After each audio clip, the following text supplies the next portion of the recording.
Morning, everybody. It's DJ NV, Angela Yee, Charlamagne the Guy. We are the Breakfast Club. Let's get in some front page news. And all my tennis fans, Naomi Osaka beat Serena in Australian Open semifinals yesterday. So Naomi Osaka beat Serena. Also, I was saying the equivalent of that. I was telling Dramos this earlier. The equivalent of that is like if Patrick Mahomes had beat Tom Brady in the Super Bowl. Correct. Right? Absolutely. Yeah. Well, U.S. Open is considered, I think, the Super Bowl of everything. But yes, similar to that. And also, you see that they imploded Trump Tower out in Atlantic City. Yeah, so everybody gathered around applauding. Mm-hmm. And shout out to the mayor, Marty Smalls. He wanted us to come broadcast out there. He was like, why don't y'all come broadcast out there? I was like, nah, I'm good. Stay away from that. I'm pretty good. But all right, what else we talking about, Yeezy? Rush Limbaugh died. He was 70 years old. He announced that he was battling advanced lung cancer about a year ago, and things took a turn for the worse recently. He missed some shows, and his wife, Catherine, announced the news on his radio show yesterday morning. Yeah, I saw that. 70 years old, died of lung cancer. I don't want to go out that way. And I don't want nobody that I love to go out that way. I saw people celebrating the fact that he passed away yesterday, and I didn't understand that because I just don't want that kind of energy back on me. 70 years old, died of lung cancer? Nah, no way. I don't want that. Yeah, I didn't see too much sympathy from our community when it came to Rush Limbaugh. Which is great. It's not even, to me, it's not even about Rush. It's just about the situation. Sometimes you got to look at somebody and say, would I want that to happen to me? Or would I want that to happen to somebody I love? That's like, no. Because that can, by the way, that can happen to anybody. I just say quiet. That's in one of those situations. Exactly. If you have nothing nice to say, don't say anything at all. Just mind my business. That can happen to you. You can get lung cancer. Your mom can get lung cancer. Your dad, people close to you, people that you love. It's just like, no, absolutely not. But sometimes when you do certain things and then, I do be thinking about that. Like when you die, you want to leave a positive mark on the world. Well, if you heard a community and you hurt somebody and somebody is affected by your words, like you said, for every action is a reaction. It is what it is. That's not a reaction. All right. Though. Well, people are reacting to how they feel. You know what I mean? If they celebrate people. All I'm saying is lung cancer is something that's out of all of our control. Which is true. That's what I'm saying. All right. A lot of top NBA players are hesitant to promote coronavirus vaccines. They've been trying to get them, because there's not a lot of trust when it comes to vaccines in the United States. And the NBA has reached out to the agents of many of the league's elite players. They wanted to try to get some PSAs going to promote the safety and effectiveness of the vaccine. But not too many players are excited about being on the front lines of telling people to go get vaccinated. And sources are saying there's a number of factors that contribute to many players' reluctance to participate, which includes some of them don't want to take it themselves. They're not too certain about that. They don't want to advocate its use for others. And also, they don't want to extend favors to a league amidst the largely unpopular plans for All-Star. Damn. So for all of those I don't know why reasons, they act like the distrust.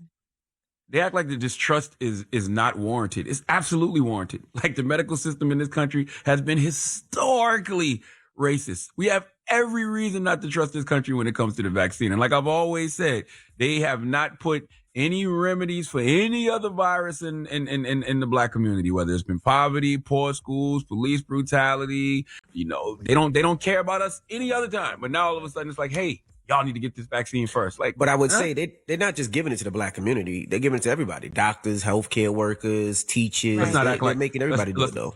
Very true, but let's not act like there's not a real push to get it in the black community. Like, right, but that's because a lot of black people aren't running commercials on black radio. It. Tyler Perry got BET specials about it. Like they're really making a real push. Right. Like they've asked me to be on coronavirus vaccine task forces to try to get black people to take it. Yeah, and I told them the same thing I just said.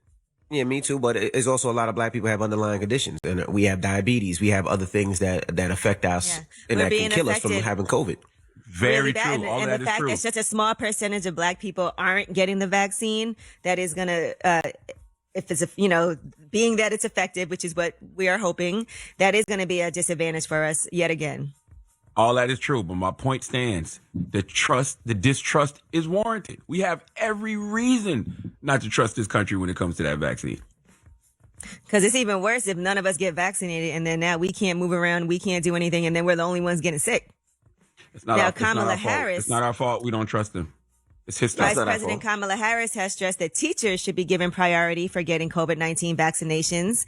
And she wouldn't say if she thinks that's what should be the prerequisite for reopening schools. Teachers should be a priority along with other frontline workers, and we're going to make them a priority. I believe that up to 22 states, I believe, have prioritized teachers in terms of vaccinations. But if they're not vaccinated, is it safe for them?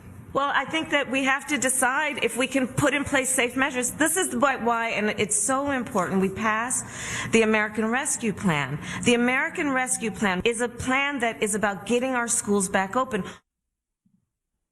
Right, and Dr. Fauci is saying, Dr. Fauci was very clear. He doesn't think it should be a requirement for every teacher to reopen schools. Listen to this. I think if you were going to say that every single teacher needs to be vaccinated before you get back to school, I believe, quite frankly, Tony, that that's a non-workable situation. I think teachers should absolutely be priority among those who we consider essential personnel. But you don't want to essentially have nobody in school until all the teachers get vaccinated. I mean, that makes sense, right?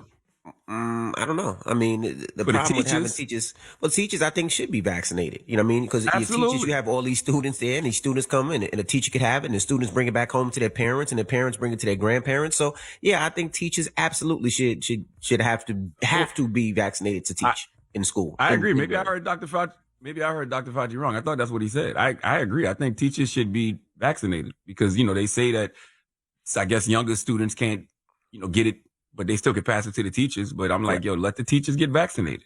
The teachers are most at risk, right? Usually won't have as bad symptoms. I actually spoke to a professor the other day who got COVID from one of her students in the classroom, and then they shut the whole school down. Yeah, all right. Let the teachers get vaccinated. And why aren't teachers considered essential workers? Shouldn't they be? Some places, I think that they're doing it. In certain places, they are. And so some states are saying that, yes, they are frontline workers, and some aren't. So states are making decisions individually about who will be on the list that gets vaccinated first.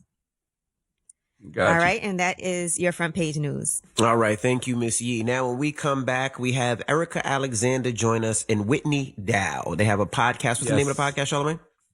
Well, it's Black History Month. And it's Black History Month, and Black History Month is all about teaching and learning, all things Black. And one conversation that's been happening for a long time in this country, in the Black community, is reparations. And yes, the podcast is called The Big Payback. It launches today on the Black Effect iHeartRadio podcast network, and is brought to you by Color Farm Media, hosted by Erica Alexander and Whitney Dow. So they'll be joining us next. So we'll kick it with them next. So don't move. It's the Breakfast Club. Good morning.